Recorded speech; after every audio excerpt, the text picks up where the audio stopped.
Yo, what is going on, guys? Miguel here. So today we're coming at you with a video on how to succeed as a brand new real estate agent. So we're going to cover three specific topics today. Number one is going to be your 5 jobs as a real estate agent. Number two is going to be some of the challenges and roadblocks you'll have as a new agent. And number three is going to be the ways to implement ways to succeed, as how to succeed essentially as a new real estate agent. Okay, so if you guys never been here before, my name's Miguel. I'm a licensed realtor out in the London, Ontario market here in Canada. I've been licensed since April 2022, so I'm a fairly new agent. I can definitely remember some of these challenges I had, so I felt like it was a good way to good topic to touch on today. And I'm currently one of the top 20 selling agents by unit count in all of Ontario in just 2 years' time out of 2,400 realtors, 2,400 plus that is. So let's dive right in, right? I want to try to keep, it's going to be a lot of information about a 10-minute span, so let's really dive in, and I'll try to be as explanatory as possible in a reasonable time frame. Okay, so let's start off with number one.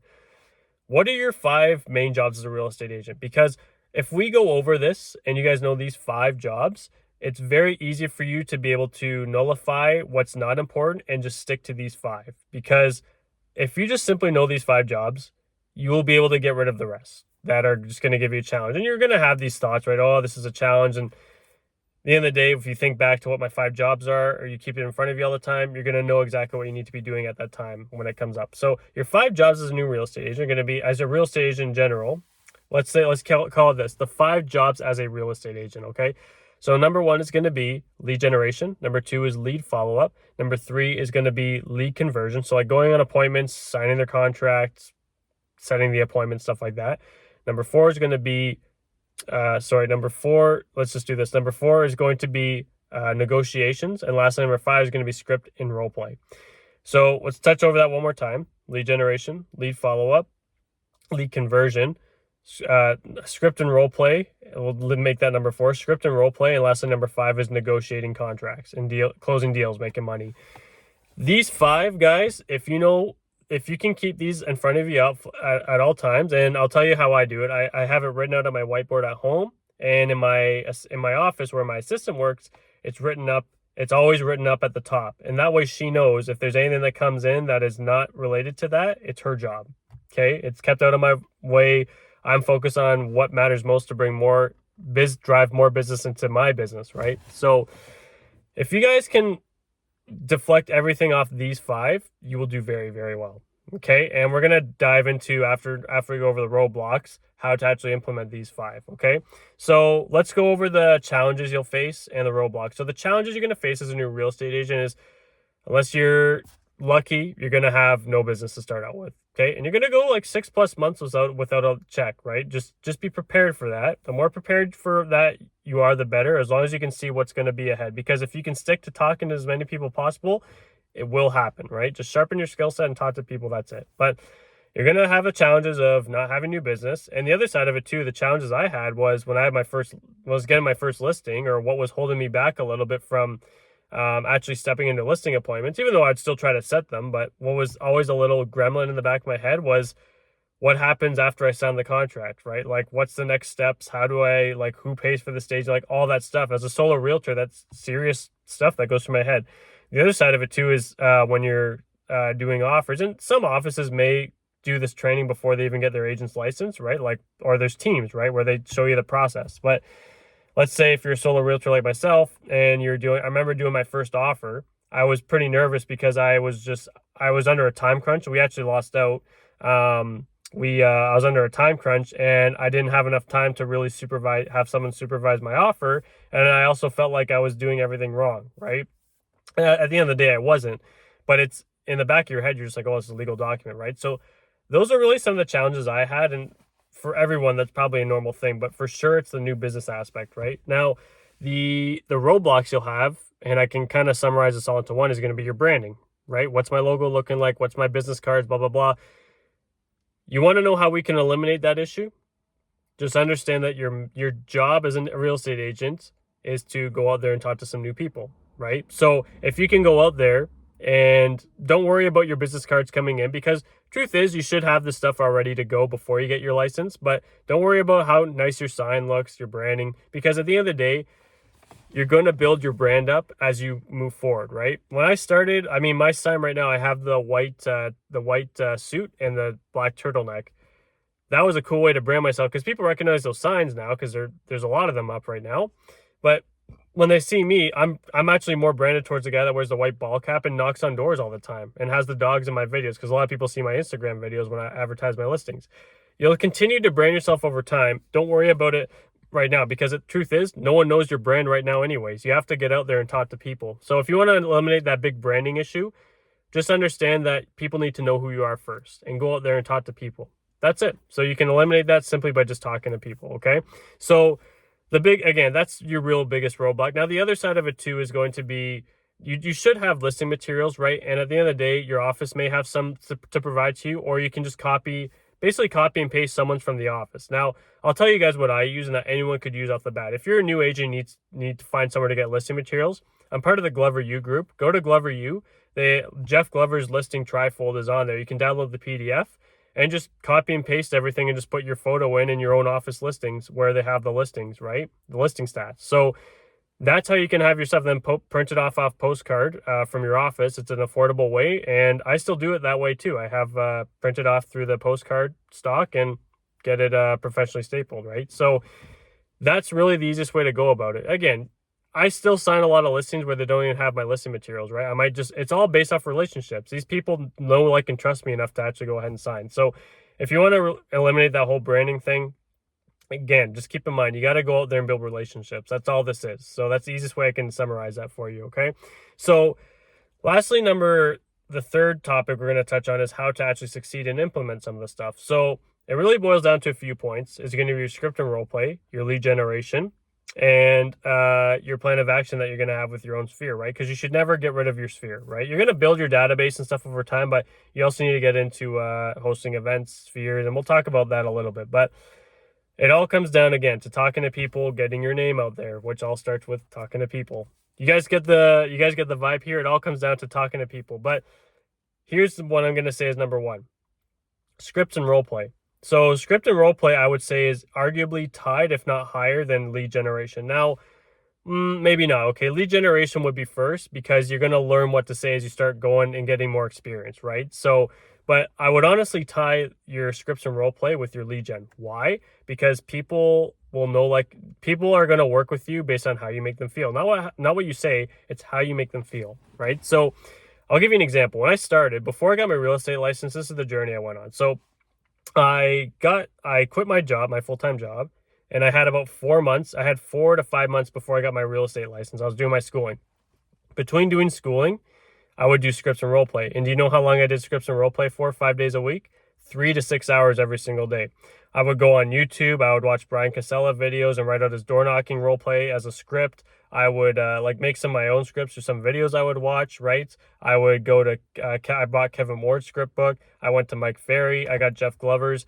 I practiced all, like, the listing presentation. It was the listing presentation, the door knocking script, like what I knew I was going to start right away.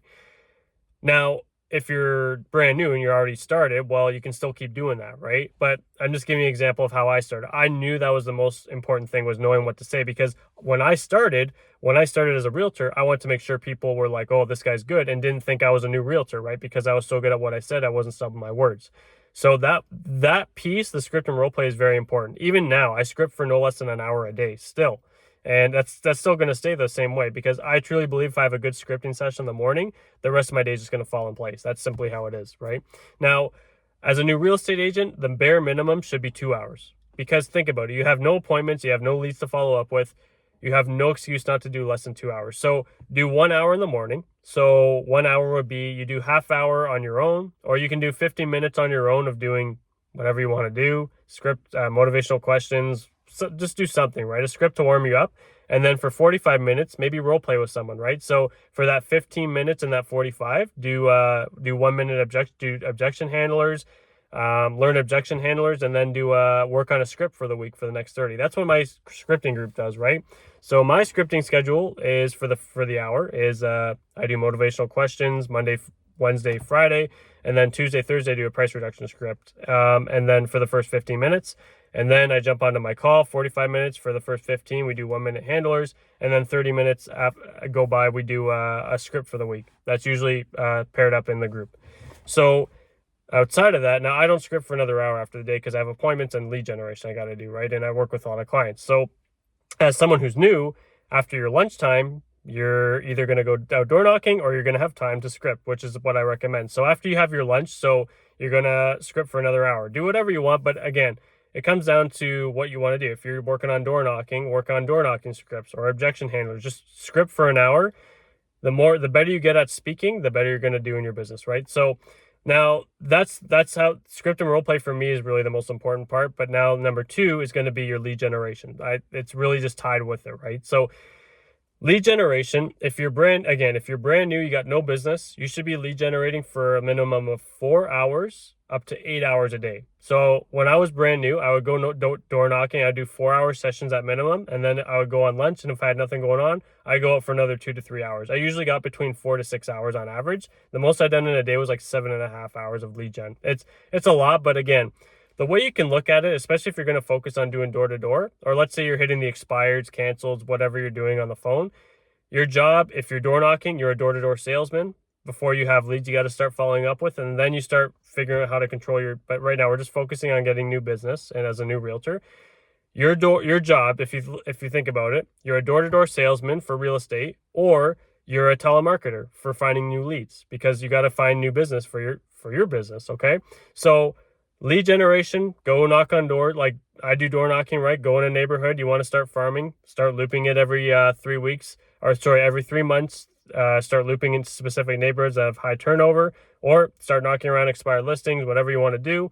And if you're on the phone, just hit expired listings, the hotter lead sources, right? We can't do that here in Canada, but if you're in Canada, like myself, go door knock for 6 to 8 hours a day. That's pretty well all it is, right? So, but at least 4 hours, you'll see good results in 6 months. The other side of it too is do open houses, right? Every Saturday you should do an open house, right? Even if it's not really part of your business structure, open house is how I got my first deal within two months of being in the business, right? Followed up with them a lot, got my first deal. So it all boils down to just talking to people, right? So you got to just find ways to talk to people. It might not be door knocking, right? Maybe you have a lot of people that you're connected with. Find ways to talk to all these people, right? Just have 20 plus conversations every single day, right? For me as a new real estate agent, I was doing between 35 and 50 conversations every single day when I was working anyways, like 5 days a week. So those are the real 2 big things if you want to really become successful as a realtor. Now, the last thing is having a plan in place for your sphere, right? So the problem a lot of people see is that they go for the new stuff and they forget the people they already have, right? So don't neglect your sphere.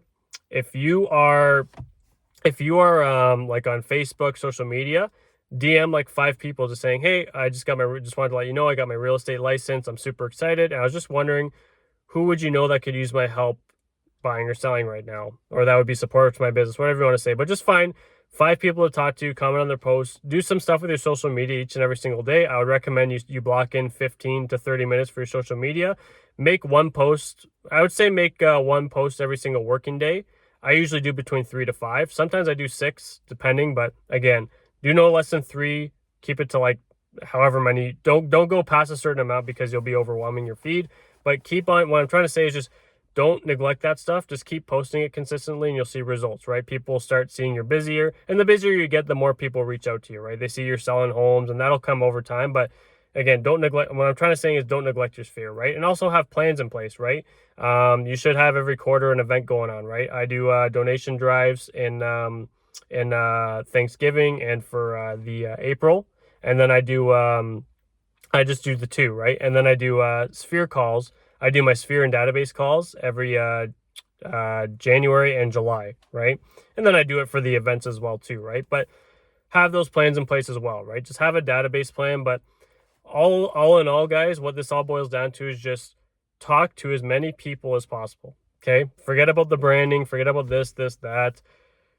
If you want to do well, know what to say, how to say it, when to say it. Know your market too. I guess I can tie that in as well. try to preview some homes when you're new, right? So when you're a new real estate agent, you got to understand that's one thing I actually completely forgot to touch on. I would preview 3 homes every other day, right? Now, if you have some time, go and look at some more, but I would say every other day, take a look at about 3 homes to just preview, right? At least twice a week. I was doing it at least twice a week. So you just book in an appointment to go see the home, and that way you can study the market, because you want to make a sheet where you're estimating, like a Google sheet, like you're estimating how much it's going to sell for, and then you keep an eye on it. Because especially in your farm area, if you see a new listing in an area you want to farm, go take a look at it and then study the market stats. Like, how much should this sell for? Do your comparables, because you do have to know the market, right? So, but outside of all that, your main goal is to just talk to people, right? If you want to open yourself up to opportunities, you want to get a lot of deals done, talk to a lot of people, get their contact info, add them to your database, provide them with value. That's pretty much it. You could use your CRM. I use Command, right? They get a monthly neighborhood nurture, and then they get a specific follow-up plan for where their motivation's at, right? And that's another video. But again, what all this boils down to, guys, is just talk to people, right? It all comes down to just talking to people. If you want to be a good real estate agent, you got to know what to say, how to say it. But it really comes down to opening yourself up to opportunities. If you can figure that out and you're a new real estate agent, you'll do very well. And stay consistent with your lead source. If you're door knocking, follow the process, right? Now, obviously, if you do and you absolutely hate it, maybe there's something else for you, right? But don't just do something for a month or two and just because it's not working, you're giving it up. No, just stick to the plan, stay consistent, and talk to a lot of people. That's it. So I hope this helps, guys. It was a lot of information to throw in about 50 minutes time, but again, there's so many different things, but the biggest thing I just want to boil down to is just focus on your script and role play, and then make sure you're talking to as many people as you possibly can in one day, because your job as a new real estate agent is it's not marketing. Your main job as a new real estate agent that has no business is a telemarketer. If you're on the phone, telemarketer, or B, you are a door-to-door salesman for real estate. That's really what your job is, right? Then as you get more clients, you can implement strategies or systems, stuff like that, to help balance your time. But for now, you got no one to follow up with. Your only job is to find new business. Okay, so I hope this helps. We'll see you guys in the next one. The next one's going to be pretty cool. It's actually going to be me door knocking live for about 30 to 45 minutes. So you guys can actually see some real life interactions with me going door to door. Pretty excited for that. I already got the camera, and yeah, I'm excited for that one. So hope this helps. We'll see you in the next one. Peace.